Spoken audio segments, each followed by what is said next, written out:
when we're very young, we all believe in a lot of things, including magic. Hi, I'm Professor Margaret Rogers Van Coops, and welcome to Journey into an Unknown World. When I chose this title many years ago for the show, my understanding of most people was that they really didn't know much about the metaphysical things that were going on at that time. And here we are, 20 years later, and people are now quite well informed about alternative medicine, the various therapies that are available, and all hope in some way that they will aspire to improve their lifestyles and make things happier. But, you know, one of the things that I'm so concerned about is that we've lost the understanding of the power of self and the magic of life. So let's go back in time. Let's go back to when you're a tiny little girl, oh boy, and Mommy and Daddy standing in front of you and they're saying, oh, Santa is coming down the chimney. Father Christmas is going to come and bring you presents. No matter what country you're in, everyone believes in Christmas in some way. Now, if it's not Christmas, it might be a Muslim faith, or it might be a Jewish faith and Buddhist faith, and it goes on. There's many, many faiths. But everyone has this belief that somewhere in time there is a spiritual entity that's going to come. And if the children have been really good, they're going to get some wonderful presents. And of course, when the child is wide-eyed, wow, I'm going to get some presents, and you know, I'm really going to try to be really, really good, and I'm going to write my list out, and I fully expect I'm going to get everything that's on it. And of course, parents wanting to make Christmas or whatever holiday it is the best that they can provide for that child relative to how much money they've got. So obviously, if a child asks for a bike and there's only $3 in the pocket, it's not going to happen. So when we try and compensate by, say, giving a child a movie instead about these kids who are riding bikes, it might sound a really good swap over and a diversion. But hey, it's just giving them more ideas about, I want to have a bike. And I did see that in my children when they were young, obviously. You know, 4 children and 4 lots of presents and oodles of stuff to buy. I guess I just had to go to the equivalent in those days of Toys R Us, where you could buy a whole bunch of things for a couple of pounds in England, to $4 or $5 in America, and fill up the stocking, or as we had in England, a pillowcase, with all sorts of cheaper presents that they can rip off the coverings and, ooh, look what I've got, and their eyes are popping out of their head. And it's a wonderful moment, and everybody's happy, especially if they've got the big present that they really asked for. And of course, parents try and provide that. But what's behind that?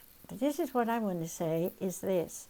We are setting up our children by philosophy, theology, religions, and so on, in some way to believe that the power of magic lies in the hands of God and lies in the hands of how much parents say to God, oh, my son or daughter has been good, and therefore they are going to get something.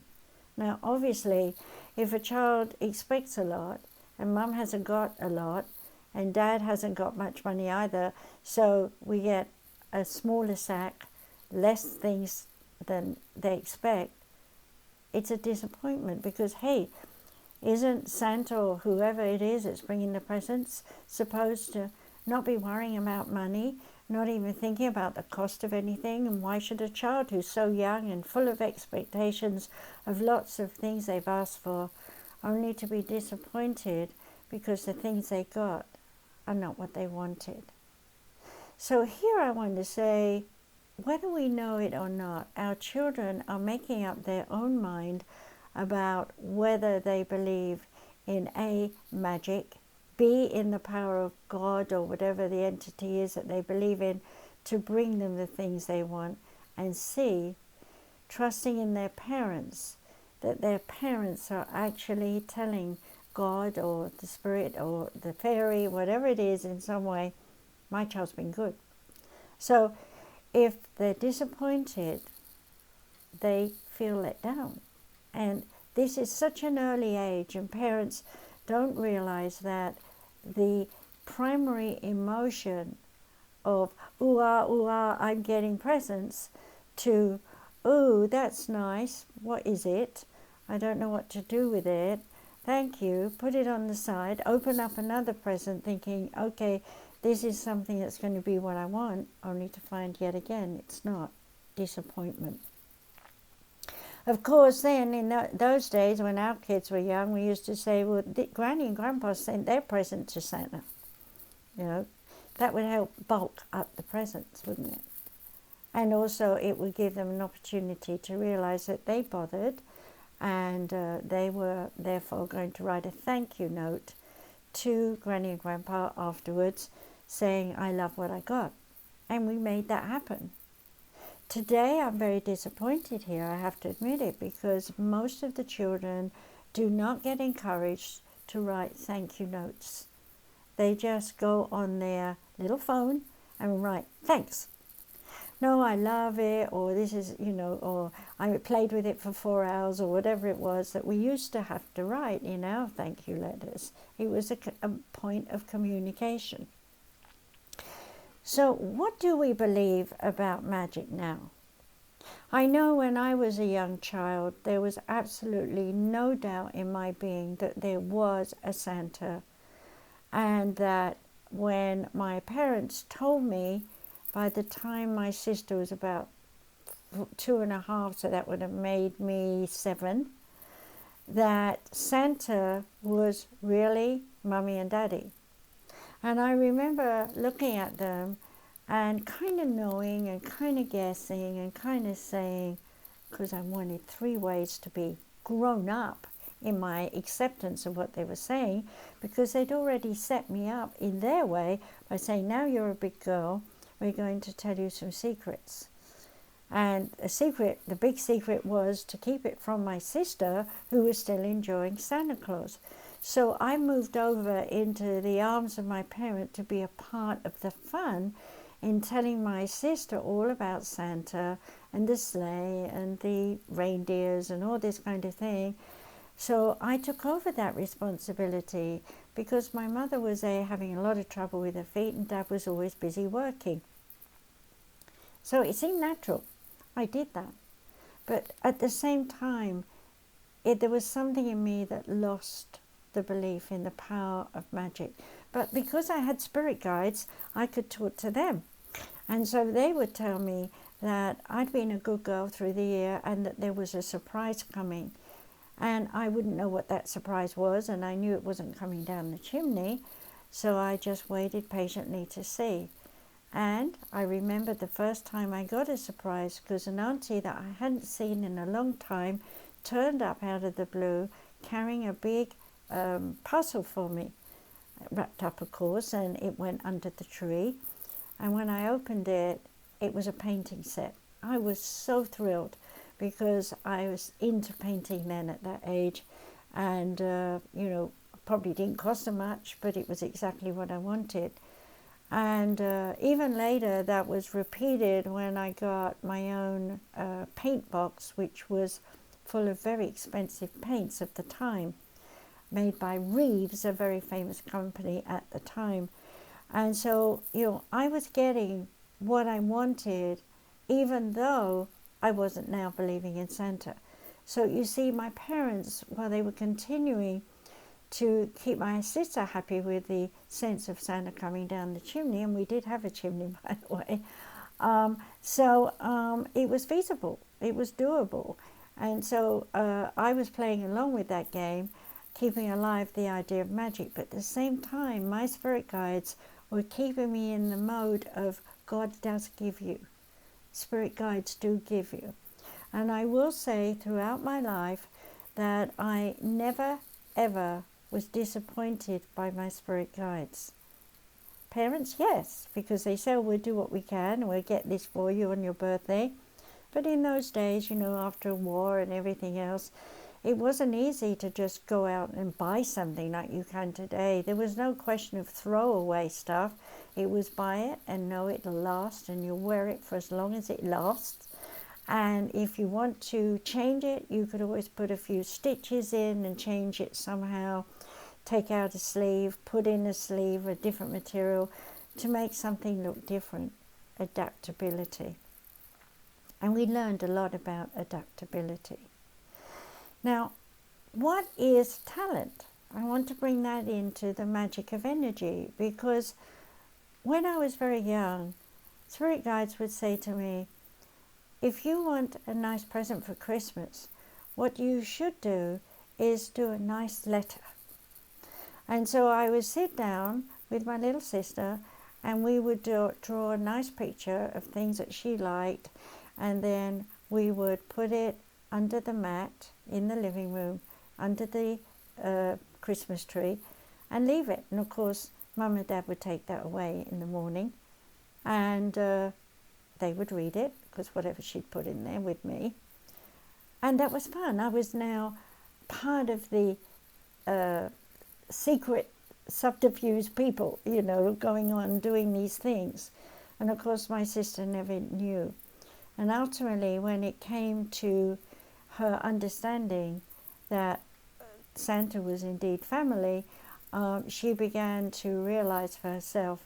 She'd say to me, I don't think I believe. And I'd say, why not? You can believe. You can always believe. There's spiritual entities and there's fairies and elves and things. And she'd say, oh, I don't know there. I've never seen any. And I let her decide for herself.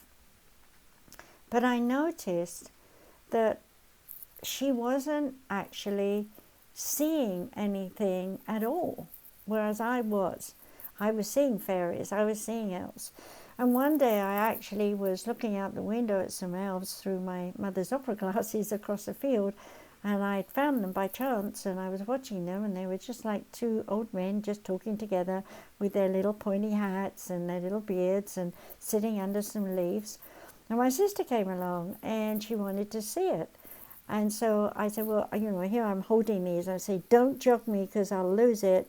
And of course she gets on and she pulls my hand like that, and I lost where they were.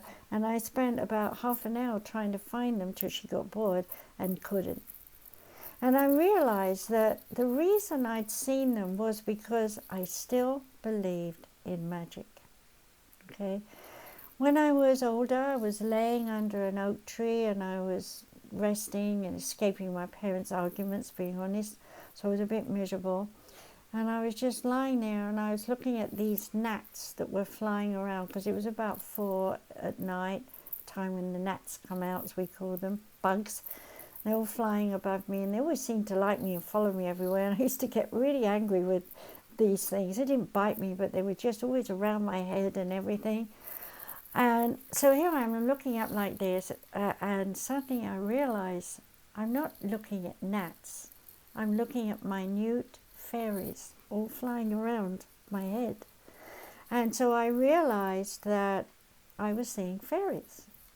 And as I decided I was seeing fairies, I realized that fairies could look like insects. And later still in my life, I saw dragonflies at a place called Virginia Waters, where dragonflies live.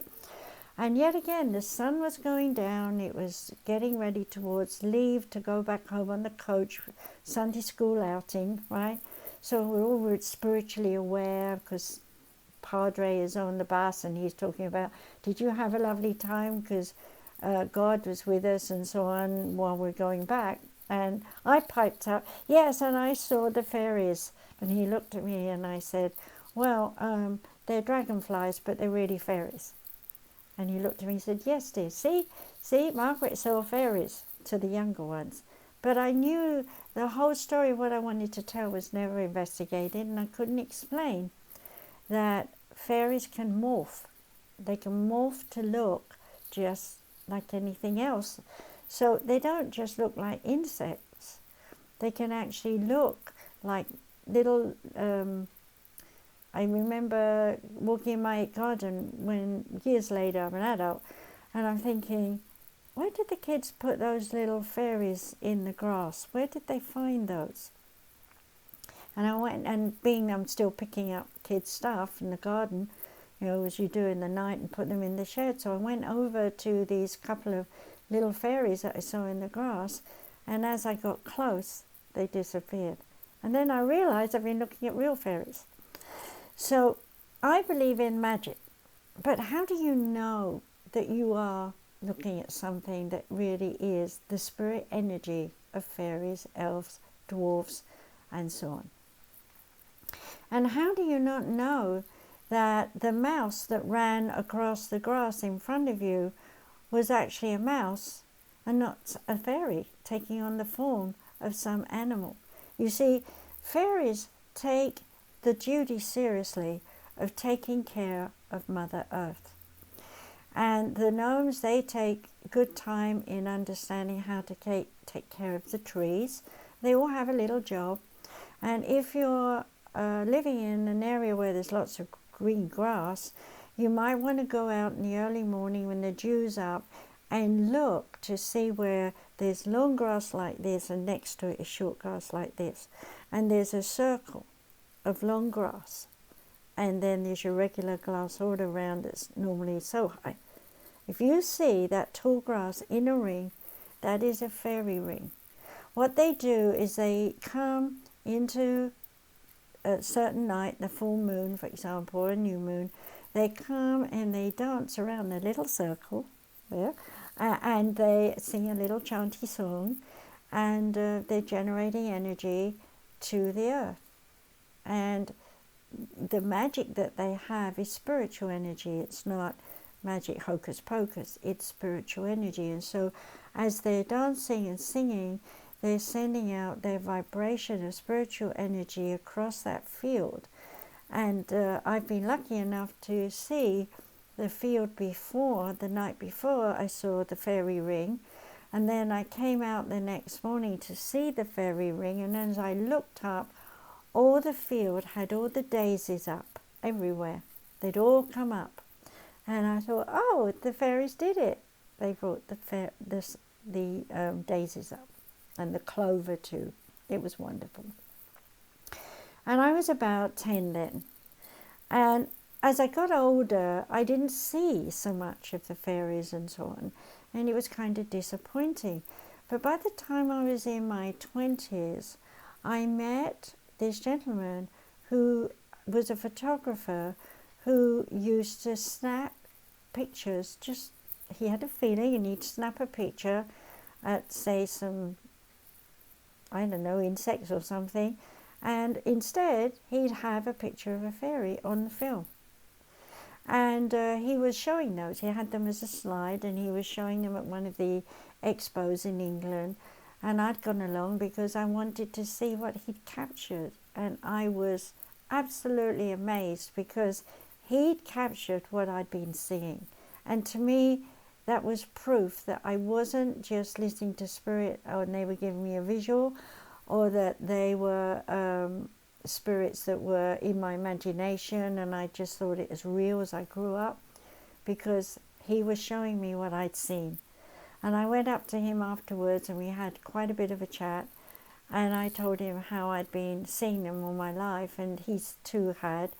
And I asked him how come he was able to capture them on film, and he said, well, one day he was walking in the forest and he heard a little voice talking somewhere, and he stopped and he looked around, and all he heard was take pictures.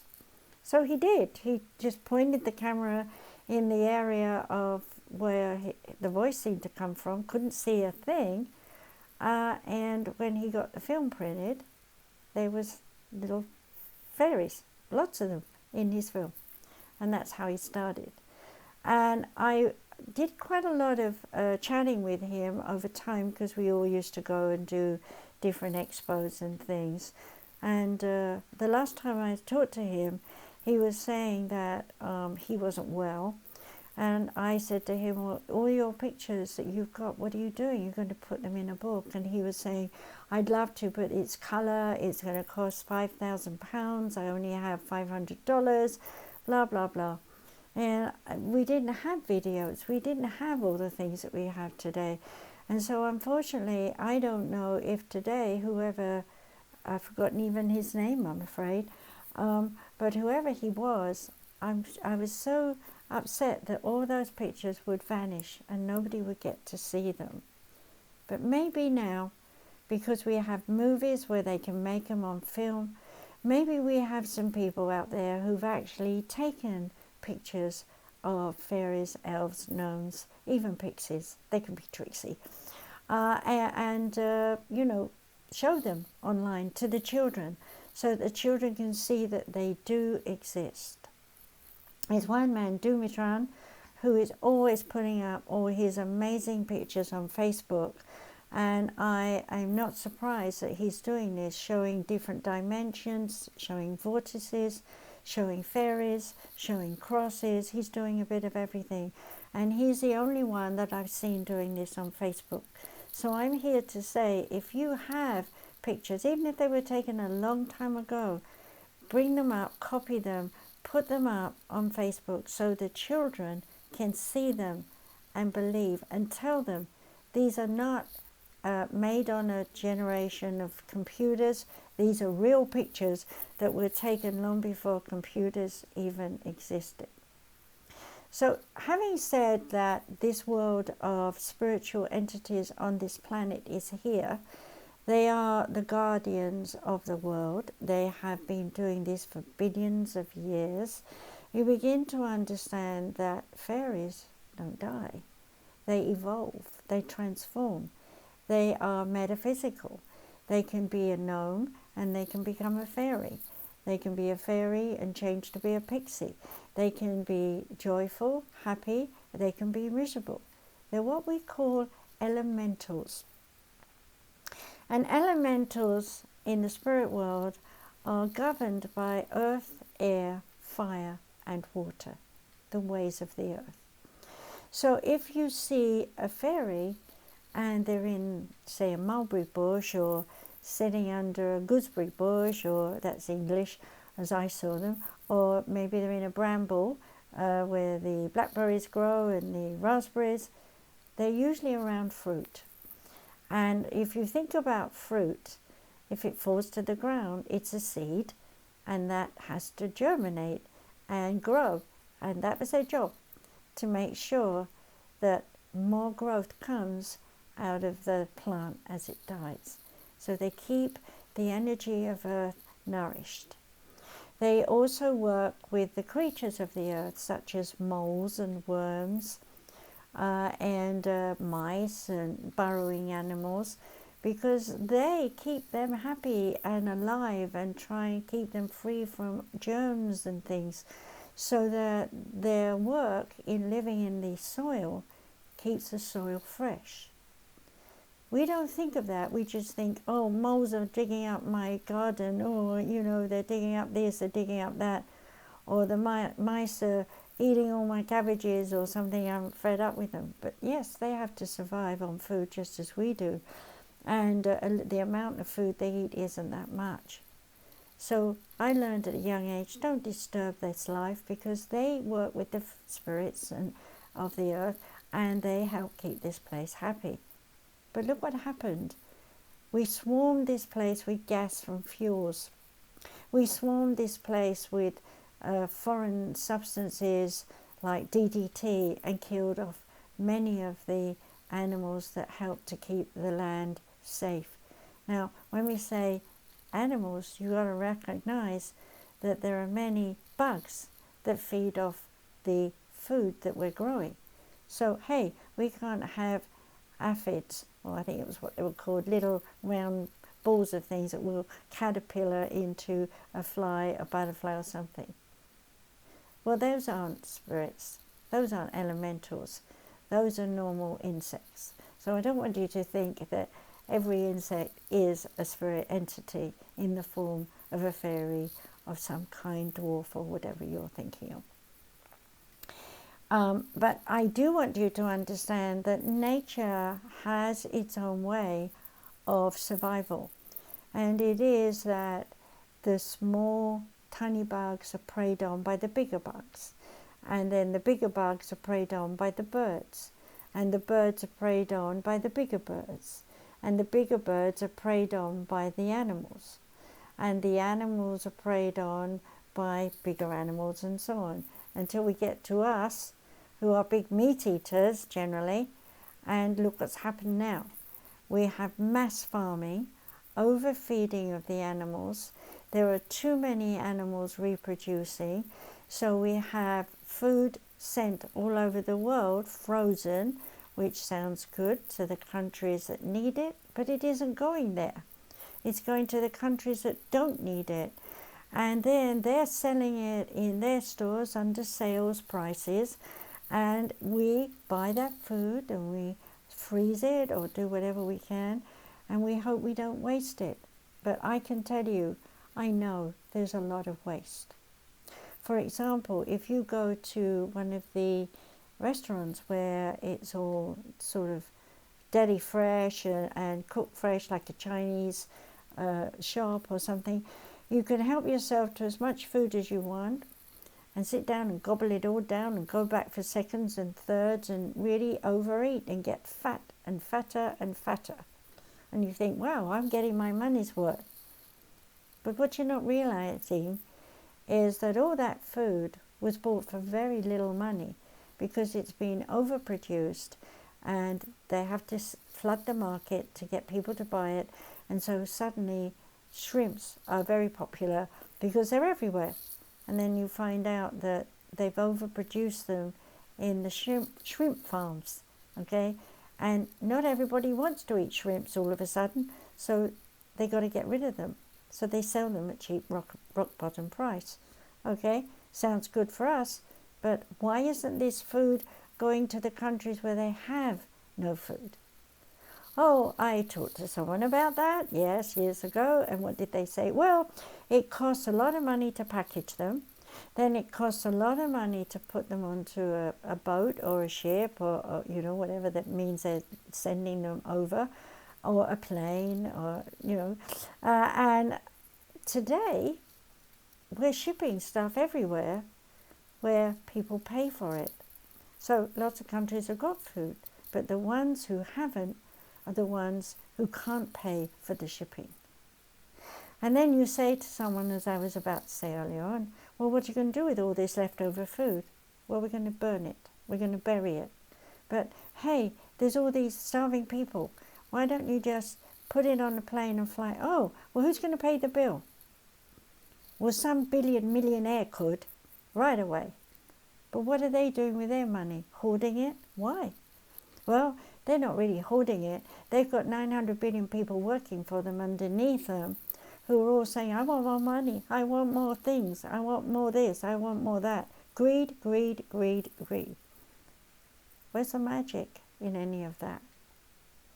Where's the harm of love and giving, supporting them, coming from?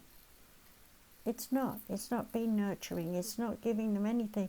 And to me, the nurturing, the harm that we do in, you know, just stacking things up and buying them for the sake of buying them, whatever it is, and then wondering why we bought them anyway. And oh, it's overused, or it's stale, or it's gone bad, or it's out of date now, so I have to go buy a new thing, whatever the thing was. Why are we so greedy for more and more and more? After World War II, if I had shoes and I'd outgrown them, Mother took them to the cobbler. The cobbler, if you know what that is a shoe mender, would then mend the shoes, polish them up, make them look like new, and another lady would come along and he would say, okay, you need shoes for your daughter, I've got these, I've renovated them, you can have them for so many shillings. Old money in those days, which might be, say, £1 today. Now, what we got is 99-cent stores, second-hand stores, where the over-collected produce in this country goes there. And I can tell you that I do go there and shop, and so do many, many other people in my town. And we're so grateful that we can get cauliflowers and vegetables fresh, and they're like half the price in the grocery store. Yeah. So if 99-cent store can sell an overproduced cauliflower. There's so many of them because they flourished because of the weather was good for them. Okay, so I went back to the store, having bought a whole big cauliflower, this big one size, for $1. And what did I see? Cauliflowers were as big, but they weren't $1 each. They were $1 a pound. And when I put the cauliflower onto the scale to see how much it weighed, it was 4 pounds. So that meant I was going to pay 4 pounds in weight, so it would be $4, okay, when I went up to pay for it. So here I was feeling, oh wow, I got a whole big cauliflower, and I weighed the one I'd already got at home just to see, and it was 5 pounds. So I'd actually got 5 pounds of weight of cauliflower in the store for $1 in the 99-cent store, and I'd got a good deal. So my question here is, where is the magic in farming and giving to people if you have to set your prices so high that by the chain reaction of getting it from farmer to store, it's become so expensive? Why can't we keep the price lower? Well, it comes back to shipping and marketing and gas and this and that. It's exhausting. We need the magic back in our lives. We need the creative, artistic, fantasy illusion. Now, okay, there's lots of people making movies right now, space movies, magic movies, fairy musics, musical music, songs about fairies and things. So the creative side of us is functioning. But why isn't it integrating with the common or garden everyday intellect that says, I have to pay these high prices, I can't afford this, nothing's ever going to happen, I don't believe in magic? Well, we go back to what I was talking about in the beginning. If we don't embellish the understanding of the spirit world in this planet, on this planet, around this planet, if we don't embellish to a child's imagination the wonder and awe of creative self that can produce something so artistic that it looks like magic. When I was a child, I would sit down with my colouring pens and colour a doily. You can't even buy a paper doily today unless you hunt high and low online. When I coloured those doilies, I already knew I was creating a pattern that was a mandala. Oh, they didn't have that word then. It was a pattern for healing. And I would take that coloured doily and hang it on the wall. And then after a while I'd looked at it, I would then go into my mother and say, I want you to have this under your pillow. And she'd say, oh, that's nice, you're giving me a present. And I'd just say yes, because I didn't know what else to say. But I knew that all those colours on that doily would help her sleep, because she was an insomniac because of the bombs every night while she was trying to sleep. They would be falling and you wouldn't know if it's your last day on earth. And I, as a young child, also grew up with that and knew that I could die any minute. But I wasn't aware of the ending of life, in that I would not be able to do stuff, I would not be able to grow up because I was sheltered. So I was just told, don't worry about the bombs. They won't fall on us, they'll fall at somewhere else. And I would say, well, they fall somewhere else, where will they be safe? Mum would say, oh, probably. And that was enough, because I was only 3 and I wanted to accept that. But I still turned time and time again to the magic of my stones, the magic of the gardens around me, the magic of the energies of the trees as I looked at them, because I could see their auras, and I still can, of course, today. So if you're out in the country and you see a nice big tree that you admire, move away from it, stand back far enough that you can have a long shot view of it, and just let your eyes relax like this and gaze, and you will start to see. So let's say my head's the tree, top of the tree that you physically see, you will see the aura is all around the tree, like this. And it's white, and it has flecks of blue and green and lavender in it, if you can see colour. Now, when I say that, you can also see your aura. Sometimes I see white flashes on my side. Sometimes I'll see yellow or green or blue, depending on how I'm thinking and what I'm doing. And when I've got spirit around, I definitely have lavender and purples and things like gold and oranges and, more ascended colours. That, to me, is magic. But if I don't have a belief in the power of my spirit to show myself my colours, I'm never going to see them. If I don't have that foundation stone of I believe in magic from Santa Claus and from the Tooth Fairy and from my actually seeing the entities when I was a child out in the forests and out in the parks and by the lakes and things, then I wouldn't have remained aware of the magic of life. I remember another example where I had a dandelion and you have to blow it to he loves me not, he loves me.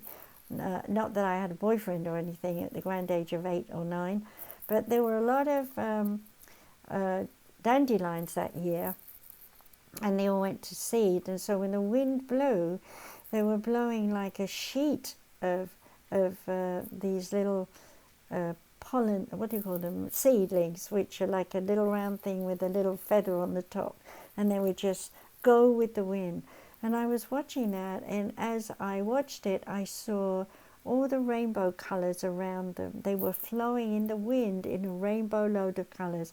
And as I looked at them, I thought, that's the energy. That's their spirit. They're alive. But we don't think of a seed as something alive, especially when you get a packet of seeds, like from tomato seeds or cabbage seeds. You don't think this is alive. But once you put it in the ground, you put a bit of water on it, it wakes up. It comes alive. So there in that seed is the magic of life. And we need to realize that we were once an ova in our mother's body, a dormant seed just there in vibrant energy, waiting for her to gestate it, pass it out into her womb, and if it's meant to be, to have a baby. You were a seed of energy in your mother's womb. Now, I want you to think of yourself. How many cells do you have in your body? Well, you might have a guess at trillions. You'll probably be nearly right. But the bottom line is all those seeds are different. They're different cells in different parts of the body. So yes, cells are seeds. And they die and leave a part of themselves in the nucleus, and then they grow a new cell. It replaces the one that's died. So if you look at me now that I'm 79, and every 7 years we grow completely new cells in our body.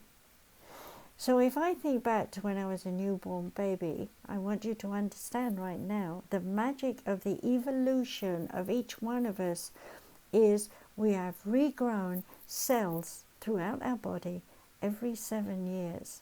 So I've had 7, nearly 8 cycles of growing new cells throughout my body. So I am not the ova that was originally born through my mother into a baby. I'm not that person. The only thing that is still in that person is my spirit.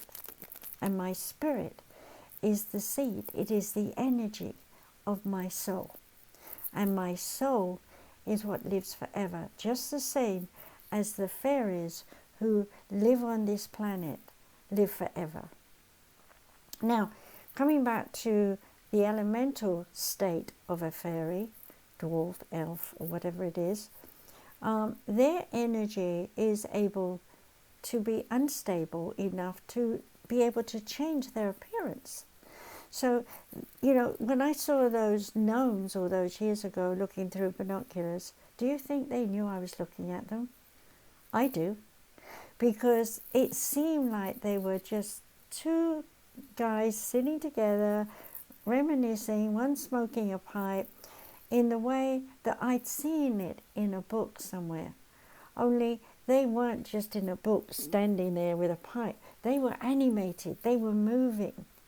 And I was only looking at one gnome to start off with, and then into that one area where that one was sitting under a tree came the other one who was talking to him, standing talking for quite some time before my sister turned up and pulled my arm. So I wasn't imagining, I was seeing a real live conversation between two gnomes. You can't doubt that. It's as real as if you're seeing two people who've just come out of church talking about the weather and having a nice time and saying, how have you been and what you're up to. That's how it felt to me. They were doing catch up. They were talking about whatever they've been doing, and they were as normal to them as we are normal to us in having a conversation. So I'm pointing this out because I want you to understand that the magic of the oneness is in everything. It's in the tree, as I mentioned, you see the aura. It's in every plant. There's a book that I published for my dad, and I want to share it with you because, in my opinion, that is a book that every child should be given at Easter or at Christmas. My dad studied with me and was a medium himself, and there's always a train going back through psychics, you know, back through history. And because he went through the war and post-traumatic stress disorder, a lot of it was suppressed, but his ayah, who was a nanny who was looking after him when he was born in India, told him when he was about 3 that he had a ring of red spots around his body, and she told him, you are a psychic and you will know the creatures of the earth and you will know the spiritual essence of God. And he would swear up and down that the 5 times he was wounded, always the spirit of oneness was with him. He knew he was going to be hit before he was hit, and one time he came through and woke up and he was hit in the head, and they were giving him the last rites. And into that tent came a man who said, stop that, I'm a brain surgeon, let me see, and saved my father's brain and his life. So, is that magic? I think so. It's the magic of the oneness where whatever we need to see and to feel and to have done and to get help is needed, and it is not our time to leave this planet because we're still learning about it. There is always somebody who turns up to save things. Now I'm going to depart from the good side for a minute and talk about the bad side. A couple of years ago, before my husband died, probably when he had about 6 months more to live, so somewhere early 2019, my husband calls me out and he says, come quickly, we need you to do your healing. So you're running out, what is it? And there's this little rabbit lying on its side, labouring for breath. And I said, well, this is badly hurt. And he said, no, it looks all right. You probably just put your hand on. Well, I've turned it over from the side it was on, and the whole of its other side was hanging out. His intestines were hanging out. And I said to my husband, you have to kill it. He said, I can't kill it. You kill it. And I said, I can't kill it. You know, so we're both there wondering what to do. And I said, go get a hammer or something. We have to hit it over the head or something. And I was trying to psych myself up to be that destructive. And as I'm standing there looking while my husband's gone, my spirit guide said, take your finger, your healing energy, and put it on his heart. So it was a boy rabbit. So I went down and I did just that. And I put my finger on his heart. And then the energy flowed from my finger into his heart, and there was this little shudder of death shudder, and then I saw this little bit of smoke come out of his body, which is his spirit, and it kind of did a little flicker, and he was gone back to the oneness. And the baby, it was a baby, it wasn't a fully grown rabbit. It was about probably 5 months old, about yay big, because they get bigger.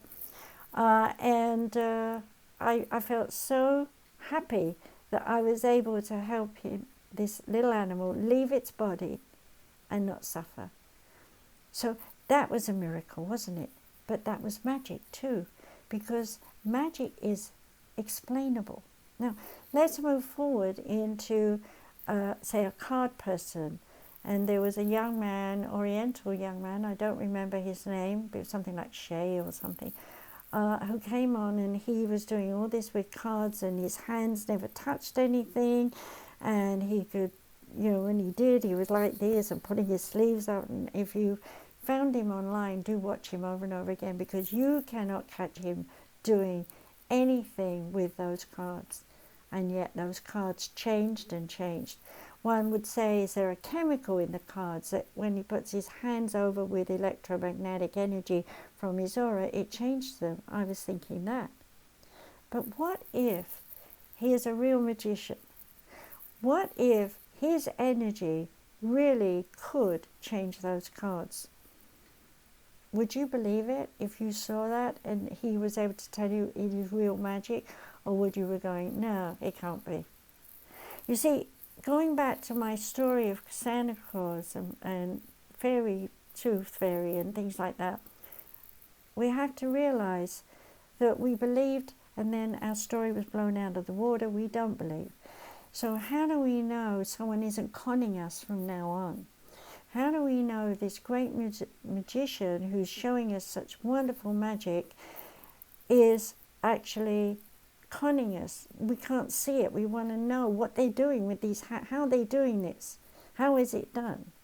There's another person who levitates off the, and everyone's looking for a wire. Maybe he's being pulled up under his armpits by a wire from the ceiling or roof of a building.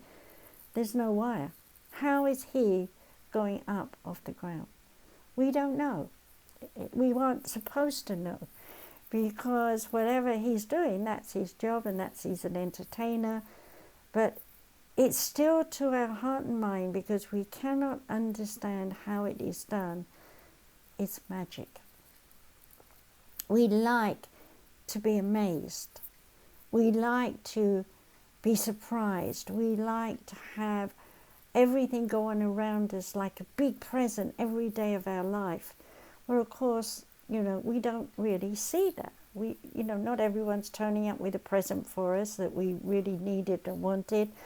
Not everyone's getting who we are and what we like, so they buy the wrong thing anyway, and it's not something we want, like I said at Christmas. So what is magic to us? Over the years, with so many psychic experiences that I've had, I learned to understand that magic is in the ethers. Magic is in the energy of our body. Magic is in how we touch, how we integrate ourselves with other people. I could be sitting right beside someone and not touch them, but my aura is going into their aura, and I know that while I'm sitting next to them, I'm healing their liver, and I haven't even put my hands on them. And I don't even know that person. So I can't turn to them and say, excuse me, but you have a bad liver and I'm sitting here healing you. So I didn't say anything. This is years ago. But it just so happened that my spirit guides wanted me to know that the person I was sitting next to me was actually a friend of my mother's. And lo and behold, we go back to wherever it was, church or whatever, and my mum is talking to this person that I've been sitting there looking at her and sending energy. And I'm only 9, 10 years old. So my mum says, oh, this is Auntie somebody. Everybody was Auntie somebody. And I looked at her and I said, oh, are you better? And she looked at me and said, yes. How did you know? And I just said, oh, spirits did it, you're better. And ran off to play. What else was I going to say and do? Okay, Mum said later, what did you say to that woman? She was crying. I said, I don't know. I didn't remember, but I did. But I couldn't explain that my aura went to her aura because I was learning this from Spirit and the Oneness. And today, I don't even think twice about it when I'm healing someone. Okay? In fact, if you're listening to this and you are feeling me, you're not just feeling me, you're feeling my spirit guides and my connection to the Oneness. And if you're feeling me that way and you're looking into my eyes and you're connecting with me, if you have something that's wrong with you, you may well be getting healing remotely from me via the Oneness, via the spirit energy, via your spirit guides. And hey, don't say Margaret healed me, say the Oneness healed me, because I'm just a catalyst. Just the same as when I saw those two gnomes. They were there for me to know they existed and they were real. And once I understood they are the gardeners of the earth, I didn't see them again for many, many years. And when I did see them again, it was to remind me to not think like an adult, but to think like a child. Because it is the child in us that trusts. It's the child in us that believes in what we are and what we can do. And it is the child in us that is the artist, the creative part of ourselves that says, I have an idea. I have a sense of how to do. And I believe in myself to at least try. And in the trying, here's the magic. Because it just comes together just right. Every little bitty thing I do towards it works. And I created something that for me was a time of magic, where I was in peace doing it, where I was enjoying doing it, and where I felt I was connected to the Oneness and all that is. So magic exists. It exists in each one of us all the time. But if we're in judgment, if we're worried about money, if we've got 49 kids, as it were, though there's only 2, but it feels like 49, I know that day, we are so drowned out by so much noise and so many things going on and so many problems, you just wish you were dead. Yeah, my mother did that a lot. I caught it, I took it on, and I wished me dead, and I was dead. Okay, only to find out I didn't really want to be dead. I just needed to understand the lesson of death in order to rebirth myself in the way that I promised to come and be on this planet. So while I was in the death mode, before they gave me the panels and injections and brought me back, I was talking to my spirit guides. And they were saying, well, you haven't begun your work yet. I say, don't tell me that. I'm 34 and 5, whatever it was, and I can't do anymore. I feel like I'm 1,000 trillion pieces. I'm split up into so many different things. And I can't deal with it. I can't handle it. And they said, this is the beginning of your knowing. This is the beginning of your returning, knowing who you are and what you can do. And there was more, but it rang a bell. I didn't know who I was. I'd been this strange kid doing strange things all my life, and nobody else could do what I could do. And so everybody says either I'm daft and ridiculous and something not, or I'm a miracle worker, or I've got magic in my hands. Nobody knew me for me. My work, my skills, my talents were the anomaly. And if I tried to explain it to anyone, they were in awe or just, you got vivid imagination, as my mother said, all the time. I wasn't accepted. And I knew that as long as I was here on this planet, I would not be accepted. And I went through that whole Jesus bit, just like everyone does, and I was given my past life in that time, which you can read in my book, My Journey into the Oneness. It took a lot of courage to write the truth in that book. There were lots of things that I knew if I shared, people would judge me and condemn me. I hope you don't, and I hope you'll read it, My Journey into the Oneness. It's a yellow book with a picture of an angel and a woman meditating there. So that hopefully will invite you to want to read it. But the bottom line is, no, My Journey into the Oneness. Sorry, that was me on a bridge. I've got so many books, I get confused. The Way to Oneness, the journey of anyone's life, is in, what's it called? I'm trying to remember now because I've got so many books. I've got the dark side, that's how we're negative and in our own way.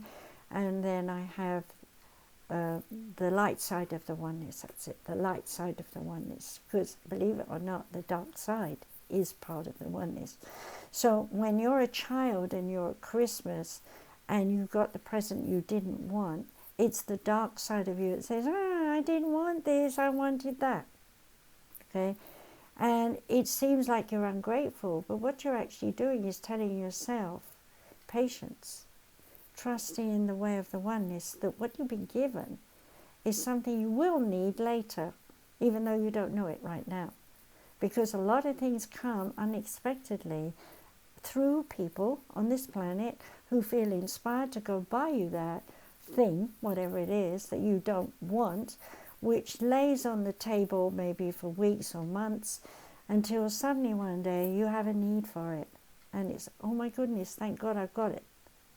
That's a magic. That's the magic of how we exchange things and receive things that we haven't yet realized we're going to need.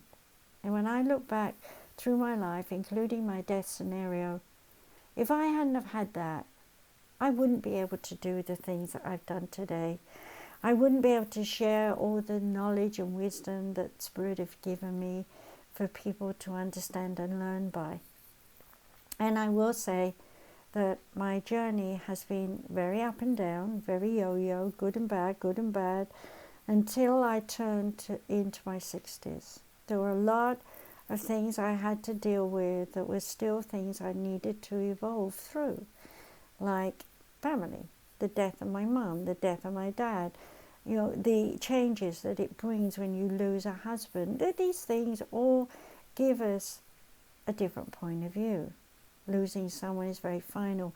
And right now, with the dreaded allergy disease that everybody's having inoculations about, we are finding so many of our friends, family members and loved ones have gone. But in the passing, it's left us an awakening, a sense of who are we without that person? And what do I need to do that I could do myself that I've always allowed someone else to do for me? So in a way, the magic of loss is to bring us an awakening of discovery of more of self. The magic of being alone is to find who you are within you, and through that to connect to your spirit and then your soul. To know your divine essence lives forever, just like the fairies, and that you will incarnate and reincarnate. You will incarnate and reincarnate. What does that mean? Well, you will go into the spirit world and be who you are there, and then you'll come back here and you'll have a program and you'll have a journey and you'll do whatever you want, and then when it's a time and you've done whatever you want to do here, you'll leave and you'll incarnate again on earth. No, in the spirit world. Okay, I've flipped that around because I want you to understand that when we leave the spirit world, we leave a whole bunch of friends that we've had in different lives here on earth. We're still friendly with them up there, only we know them as our soul, our being. We are united. There is no issue. Everything is as it is in the now. That's hard for us to understand when we're incarnating on this planet as a new person, a new personality, and we've got dynamics encoded from our soul that we're going to bring from past lives, and we've got stuff from our ancestors in our DNA that we've deliberately chosen those people to be our ancestors so that we can arrive at a certain given time and do what we're going to do to bring awareness, the magic of who we are, into play here on this planet, so that people can grow and evolve towards being more spiritual and more aware of the oneness. So what is the oneness? It's the miracle of life. It's the energy of all that is. It's the miracle that keeps the cosmos as it is, growing and evolving all the time. Every one of us thinks about, is there life on another planet? Well, of course, there's going to be 1,001 trillion ways that we could manifest ourselves as spirit entities, because we live forever. We don't die. We only die here on this planet. So why not go to another planet and have a life there and die there? But why would you mix that planet with this planet, which is like chalk and cheese? So in the same way, why would a fairy want to incarnate again and again as a fairy when they've got the ability to transform and change? So an elf can become a goblin can become a fairy. So yes, they have evolution on Earth in the way that they want to do it. And that is the magic of their energy and of their spirit and of their collective soul, because they are a collection of united fragments that join together and are a soul group. And their focus to maintain each of the countries that they're in, to help those countries evolve and provide whatever they need to provide for us humans and animals that live on it. But we've destroyed it, haven't we? They've worked so hard, they're exhausted, trying to keep this place a happy one. So enter that virus, and here we are learning to appreciate ourselves, because we're tied down, locked to what we must do, to spend time looking at our creative, artistic talents, looking at our history, our beliefs, our issues, our anger, our fear, our pain, our guilt versus our joy, our pleasure, our love, our exploration in the divine and real world that we live in. This is a magical place. It's time we all started to realize that we are magical, living in a magical place. That when we ask the oneness for something, we should ask it in the right way. If you need a new dining table, something I needed, and new chairs, but you haven't got any money, a situation that I was in, I simply said to Spirit, I would love a new table and chairs, please. That was all. No praying, no, and it's got to cost this, and I can't afford that. It was just simple. Well, about 2 or 3 weeks went by, and I suddenly got a message from my spirit guides, go to the Goodwill store. So I did. And there was this table, scratched a bit, but just what I needed. And because it was so big, they didn't really want it. So I went up and I said, how much is the table? And she said, oh, it's $20, but we got a sale, you can have it for 10. It was a big table. So I said, yes, please. So I paid the 10. I have a card, I could get it in, so we put it in there, and I drove home, and a neighbor helped me get it in the house. But I had the old chairs, and I now needed new chairs. Now, while I had been waiting for that table to be put in my car, I'd been wandering around, and I'd found another table with some chairs. But it was all stacked up against the wall, and I couldn't really see it. But I knew the chairs would fit my table, I just bought. So I went back up to the woman and I said, could I just buy the chairs and not the whole table? Because that table was even more scratched and very bad. Oh no, it's $175 for the whole set. The whole set has to go. Well, I'm not going to buy another table or nor spend that amount of money. So I walked away. About 10 days later, Spirit told me, go back to the Goodwill store and ask for the chairs. So I went back. I didn't even think they'd still be there, being honestly. And sure enough, the table and chairs was there, and on it was a sticker that said $1. So I went back up to the counter, the same woman I'd seen before, and I said, those chairs are there, can I buy them for $1? And she said, absolutely. So I gave her $1 there and then. Then she said, so now you've got the table and 6 chairs. I said, well, can I donate the table back to you? She said, yes, if you want to. So I donated the table back, left the table with them, took the chairs home, did some work on them with linseed oil and dye, and took out the scratches. And today I am so happy that my dining suite is in the kitchen and looks like brand new after I'd fixed it up. The joy of fixing it up, the joy of getting it. Every day I walk by my table and chairs and I go, oh, thank you, Oneness. That was a present. That's the magic of life. When you ask and you trust and you believe that your first asking is the only one you need to do, and that given patience, time, and listening to your instinct to follow up when you get the go-ahead, you're going to find what you need, and at the cost that you can afford to pay. Time and time again, that's happened in my life.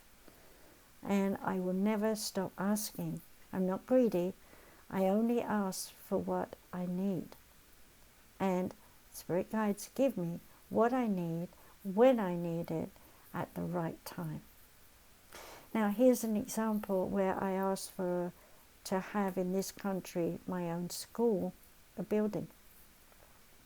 And for many years, my husband and I would say, well, that would make a nice school, that would make, but we never had the money, we could never afford it, and so it didn't happen. And then finally, out of the blue, a neighbor that I know said, go and meet someone who was a Chinese lady who's an acupuncturist, and go to see her. And while I'm there, my spirit guides had said, take my crystal acupuncture kit for her, because she's an acupuncturist, so I did. And she comes in and she sees that, we're waiting in her waiting area, sits down and says, I take you Japan. No, I said, I'm already in Japan. I take you China. Okay, maybe one day, but I'm here to find out if you've got a room I could rent. Oh, I have room, she said. So she took me upstairs to not a room, but a suite. And immediately said it was in a derelict state, stored all her stuff up there, dusty, cobwebs, spiders, walls not finished. And so I said, well, I could turn this into a centre up here. My dream would come true. How about that? Would you allow us to do that? She said yes. We removed all her stuff for her. We renovated it. Took us several months. So I had money from Japan, so I could afford to do it. And lovely day comes. We opened, and we had a few people turn up, and we celebrated that. And then we marketed it, and marketed it, and marketed it. And people didn't come. Well, partly because there's no elevator, that didn't help, and partly because I found out nobody liked that building, because it used to be a courthouse years ago, and there was an emanation of negativity about it, which I'd cleared, but people didn't know that, because downstairs, underneath us, was a lot of negativity from those who were coming for Alcoholic Anonymous kind of place where they could talk about their issues and so on. So I was finding this, and I'd put my sign out, and I'd come downstairs to find someone had destroyed my sign.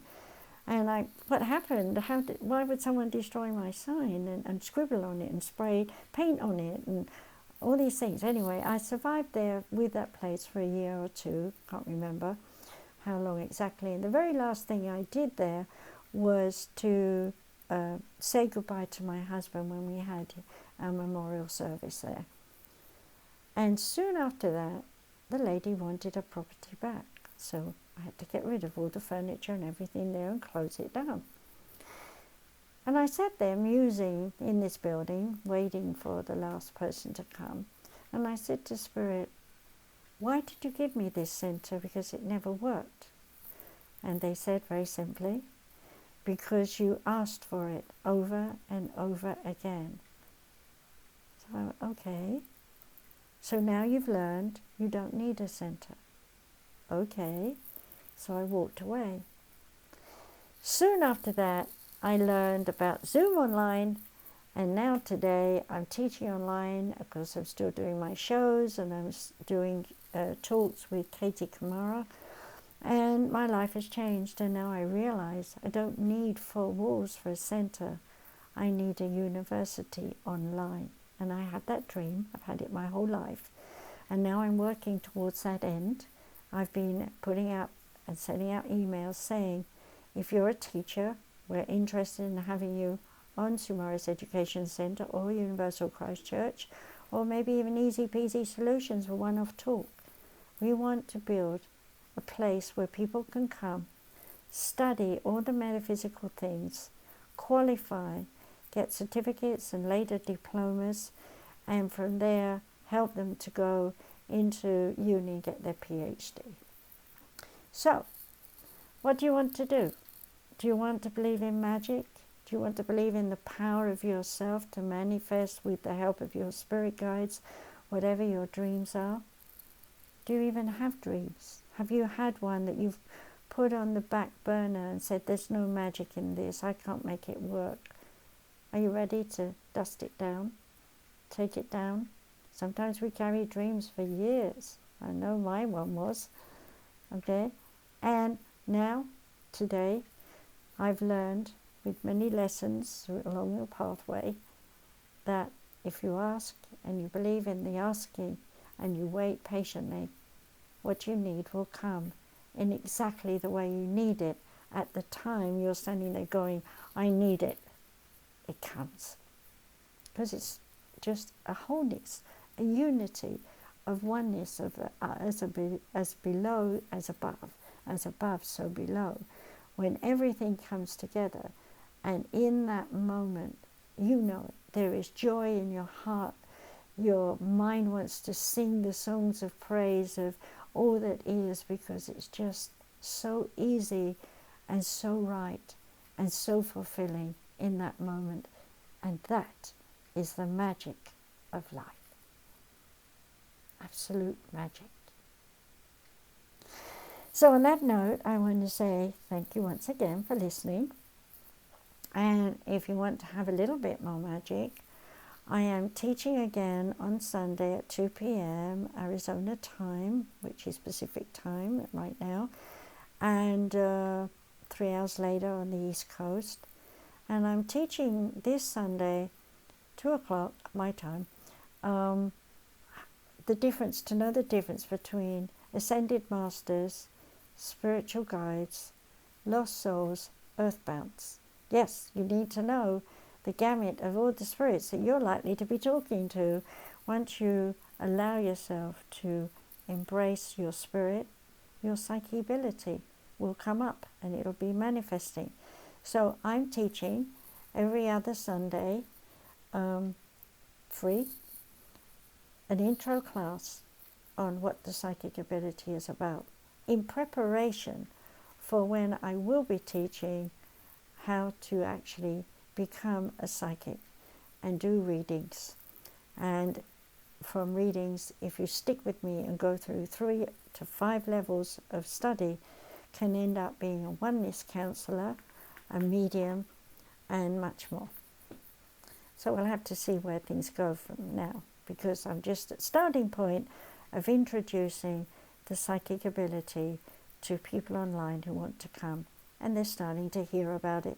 So if you'd like to join me this coming Sunday, go to my page on Facebook, Margaret Rogers Van Coops, and see the link there to go to easypeasysolutions.org, where you can sign in saying that you want to join me, and I will be able to let you into the Zoom room.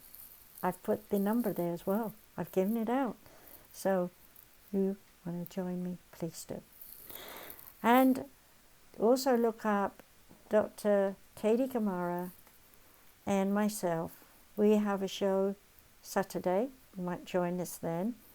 Dr. Margaret and Dr. Katie Speaks. And we are talking about the manifestations of how we find serendipity, how we find things coming together in a way that unify for us and give us an understanding of purpose and direction that seems to be in some way a dream coming true. We're getting a fulfillment in the work that we're doing and so on. We're going to be talking about the positive side of serendipity and that can cover a whole bunch of things. So if you're wanting to listen to our free show, 4 p.m. Eastern Time, 7 p.m. Sorry, rephrase. 4 p.m. Pacific Time, 7 p.m. Eastern Time. Again, go to Facebook on my page or Katie Kamara's page and sign up on Easy Peasy Solutions. Wherever you go, you're going to find the links. Join us and ask us questions, because this is a live show. Dr. Margaret and Dr. Katie Speaks is a live show, so you can call in and ask your questions. You can be on video if you want, or you can just be over the phone, however you want to do it, and we will answer your questions. And you might want to expand on topics that we're talking about, so feedback is always good. So we love to hear from anyone who wants to call in and join us. So again, go to my Facebook page or Katie Kamara's page and you'll find the links there. So be well, and I'm sure she'll put the links under this video when she shares it. So be well, take care, and recognize every day there's magic in your life.